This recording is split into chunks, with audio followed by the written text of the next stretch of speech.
पाठ 4 बैसाखी फिर आ गई। पाठ परिचय। भारत त्योहारों का देश है। हमारे त्योहार कभी ऋतुओं, फसलों, महत्वपूर्ण घटनाओं तथा आध्यात्मिक कारणों से जुड़े हुए हैं। उत्तर भारत में अप्रैल के महीने में मनाए जाने वाले त्योहार बैसाखी पर गेहूं की कटाई शुरू हो जाती है और यह फसल किसान के लिए सोना ही होती है। किसान का तन मन खुशी से नाचने लगता है। ऐसे ही पर्व पर उत्तर भारत में 2 महत्वपूर्ण घटनाएं घटीं, जिन्होंने इस त्योहार को हमेशा हमेशा के लिए यादगार बना दिया। चर्चा करें, पंज प्यारे कौन थे? पंज प्यारों को गुरु गोविंद सिंह जी ने क्यों चुना था? जीवन मूल्य, देश के प्रति त्याग, बलिदान की भावना, उत्तर भारत की लोक संस्कृति का परिचय, ऐतिहासिक घटनाओं से परिचय कराना तथा त्योहारों का महत्व बताना। पंजाब के किसानों के उल्लास का पर्व है बैसाखी। यह पर्व प्रतिवर्ष आता है और लाता है अपने साथ अतीत की अनेक स्मृतियां। ये स्मृतियां एक ओर तो पंज प्यारों द्वारा गुरु गोविंद सिंह को समर्पित सिरों की अद्भुत भेंट की घटना से जुड़ी हैं, तो दूसरी ओर अमृतसर के जलियांवाला बाग में जनरल डायर द्वारा चलवाई गई गोलियों की धाएं धाएं की अनुगूंज से। साहस, त्याग, बलिदान और अत्याचार की इन यादों को संजोए हुए पंजाब के किसान अपने खेतों में लहलहाती फसल को देख बरबस ही भंगड़े और गिद्दे की ताल पर थिरक उठते हैं। बैसाखी आती है और पंजाब के किसानों के अंदर का सारा उल्लास भंगड़े के ढोल की ताल पर थिरकने लगता है। शुरू में यह ताल धीरे धीरे बजती है। भंगड़े के नर्तक ताल पर पैर हिलाते हैं, शरीर को गति देते हैं और कंधे उचकाते हुए नाचते हैं। कभी घुटने आगे बढ़ाकर, शरीर झुकाकर ताल पर नाचते हैं, तो कभी मुट्ठी बंद कर, तर्जनी खड़ी कर, बाहें फैलाकर झटका देते हैं। मस्ती में झूमते नर्तकों के शरीर का अंग अंग ढोल की ताल पर हिलोरे लेने लगता है। धीरे धीरे ढोल वादक अपनी ताल तेज करता है। उसके साथ ही नाचने वालों की हरकत भी तेज हो जाती है। कुछ देर बाद नर्तक खड़े हो जाते हैं। एक मन चला युवक नर्तकों के घेरे में आता है। उसका एक हाथ कान पर होता है और वह दूसरा हाथ ऊंचा उठाकर एक बोली बोलता है। एक गभरू देश पंजाब दे उड़ दे विच हवा, एक गभरू देश पंजाब दे ते दे दे धूड़ घुमा, हो ढोल वालिया जवाना। बोली को सहारा देने के लिए ढोल वादक तेजी से ढोल बजाने लगता है। ताल तेज होती जाती है और उसके साथ ही नर्तकों की गति भी। सारा वातावरण आनंद और मस्ती में डूब जाता है। ढोल की दमक और नर्तकों की गमक में से उभर आती हैं बैसाखी के साथ जुड़ी हुई अनेक स्मृतियां। ऐसी स्मृतियां जिनमें आनंद है और मस्ती है, तलवारों की खनखनाहट है, गोलियों की धाएं धाएं है और जय घोषों, चीख पुकारों का तीव्र स्वर है। वह दिन भी तो बैसाखी का ही था। 302 वर्ष पूर्व हिमालय की पर्वतमाला के पश्चिमी छोर की छाया में बसे एक नए नगर के खुले मैदान में हजारों लोग जमा थे। उन सभी के ऊपर एक प्रश्न झूल रहा था, एक अजीब सा प्रश्न, और उस प्रश्न की छाया में हर व्यक्ति जैसे भौचक्का सा हो गया था। भला यह भी कोई बात हुई? कहाँ बैसाखी की मौज मस्ती, गिद्दे और भंगड़े, खेल तमाशों से भरे मेले, और कहाँ यह सवाल, सिर चाहिए, सिर चाहिए। सामने मंच पर खड़ा किसी उन्माद में डूबा, आंखों से चिंगारियां बिखेरता, नंगी चमचमाती तलवार घुमाता हुआ 33 वर्षीय युवा व्यक्ति कह रहा था, मुझे सिर चाहिए, मुझे सिर चाहिए, कौन देगा मुझे अपना सिर? हर व्यक्ति एक दूसरे को देख रहा था।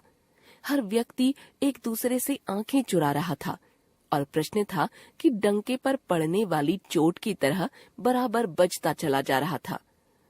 फिर लोगों की नजरें दूसरी ओर मुड़ गईं। यह उस विचित्र प्रश्न का विचित्रतर उत्तर था। मैं अपना सिर देने को तैयार हूँ। कैसा था वह व्यक्ति? सीधा सादा, अधेड़, दुकानदार सा। मेरा नाम दयाराम है, मैं खत्री हूँ, लाहौर का रहने वाला। आपको सिर चाहिए? मेरा सिर हाजिर है। भीड़ की विस्फारित आंखें उसे भीड़ से निकलते हुए देख रही थीं। वह झूमता हुआ उस लपलपाती तलवार की ओर बढ़ता चला जा रहा था। फिर वह और लपलपाती तलवार वाला व्यक्ति एक खेमे की ओट में चले गए। खचाक! और खेमे से खून की धार बाहर बह निकली। मंच पर फिर वही तलवार चमचमा रही थी, परंतु इस बार वह अधिक भयावह होकर वातावरण पर फिर से झूल रही थी। एक सिर और चाहिए, और चाहिए। सन्नाटा गहरा हो गया। फिर किसी कोने से एक मध्यम आवाज उभरी, मैं अपना सिर देने को तैयार हूँ। यह कौन है? मैं धर्मदास हूँ जी, जाट हूँ, हस्तिनापुर का रहने वाला। और भीड़ की लहरों पर से उतरता हुआ वह जाट उस तलवार को चूमने इस तरह चला गया जैसे भंगड़े वालों की टोली में कोई बोली बोलने जा रहा हो। खचाक! ज्यादा खतरनाक हुई। खेमे में से खून और गाढ़ा निकला। चमचमाने वाली तलवार खून में और सन गई और मांगने वाले युवक की आंखों की चिनगारियों की चुभन ज्यादा बींधने लग गई। एक सिर और चाहिए। मैं अपना सिर देने को तैयार हूँ, पर उस प्रश्न पर एक और प्रश्न उभर आया, क्या आप मेरा सिर भी स्वीकार करेंगे? मैं छोटी जाति का हूँ, कपड़े छापने वाला। मंच पर खड़े जिस व्यक्ति की आंखों से लोग आग बरसती देख रहे थे, एकाएक उनमें से जैसे जल चू पड़ा। सारा खिंचा हुआ चेहरा एकदम तरल होकर करुणा में डूब गया। तलवार के साथ ही उसकी बाहें भी पसर गईं और उस पसार में द्वारका का रहने वाला मोहकम चंद समा गया। फिर चौथी मांग के साथ तलवार की धार पर खून की परत और गहरी हो गई। एक सिर और चाहिए। सभी का सन्नाटा गहरा होकर फटने लगा। भीड़ छंटने लगी, परंतु वह अनोखा प्रश्न जैसे भागते हुए लोगों का पीछा कर रहा था। मेरा सिर चाहिए, मैं नाई हूँ, अपने उस तरह से लोगों के बाल काटता हूँ। मैं बाल काटता रहा और छोटा बनता रहा। लोगों ने मेरे सामने सिर झुकाया, पर मेरे हाथ का छुआ पानी नहीं पिया। आप तो गुरु हैं, लाखों लोग आपके सामने सिर झुकाते हैं, पर आपकी प्यास नहीं बुझाते। लीजिए मेरा सिर, शायद आपकी प्यास थोड़ी सी बुझ जाए। और देखते देखते बीदर का नाई साहब चंद उस रहस्यमय खेमे के अंधकार में डूब गया। साथ ही लोगों के दिल भी डूब रहे थे। आवाज फिर गूंज रही थी, सिर चाहिए, और सिर चाहिए, और सिर चाहिए।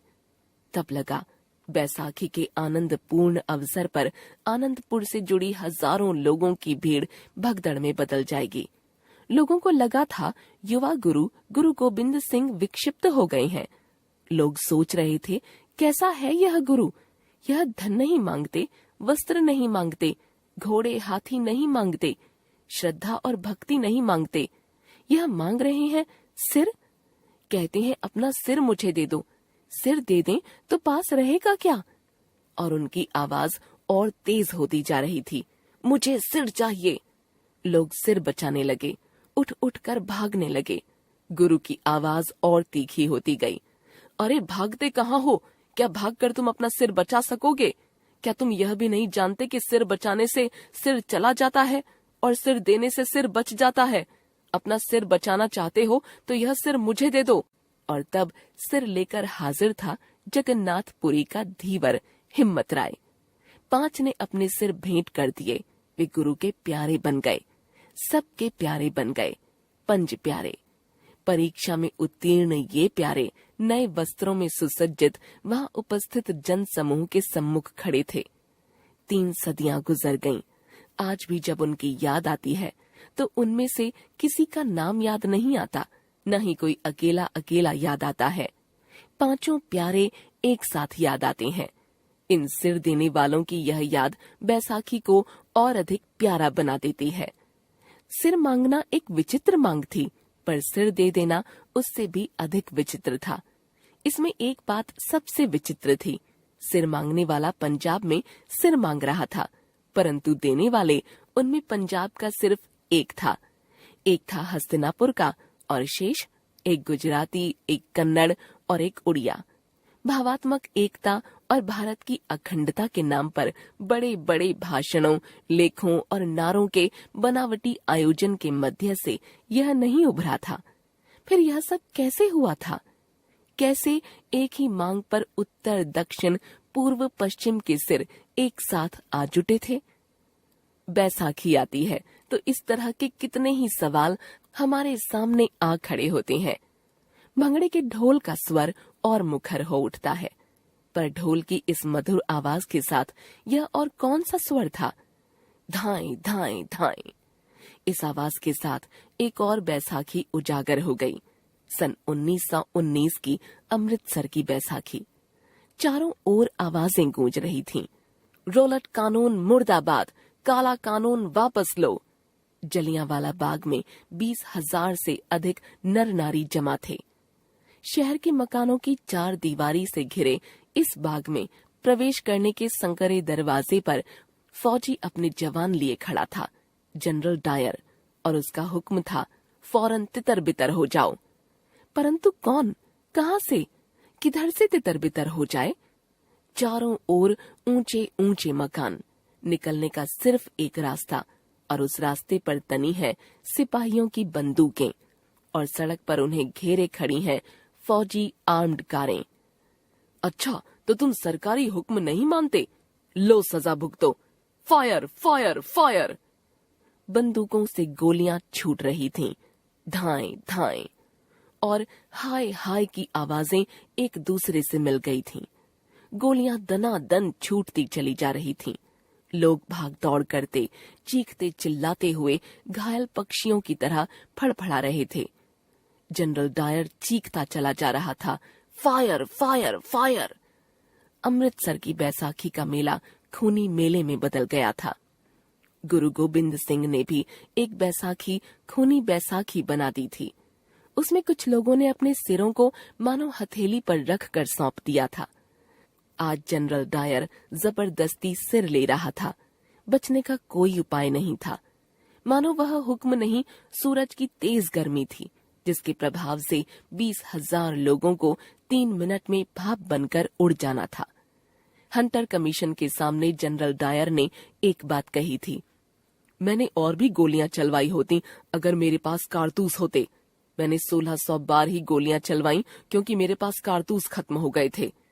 1600 गोलियों की वर्षा कराने वाला जनरल डायर कुछ साल बाद अपने ही घर में पश्चाताप की आग में झुलस कर मरा था।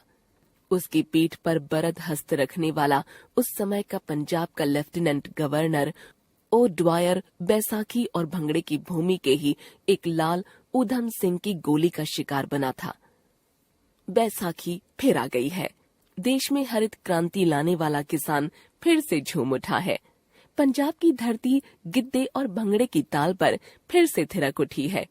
गेहूं कट रहा है, खेतों से निकलकर मंडियों में आ रहा है, और झूमता हुआ किसान गाता चला जा रहा है, ओ जट्टा आई बैसाखी, आई बैसाखी, कणकां दी मुक गई राखी, आई बैसाखी।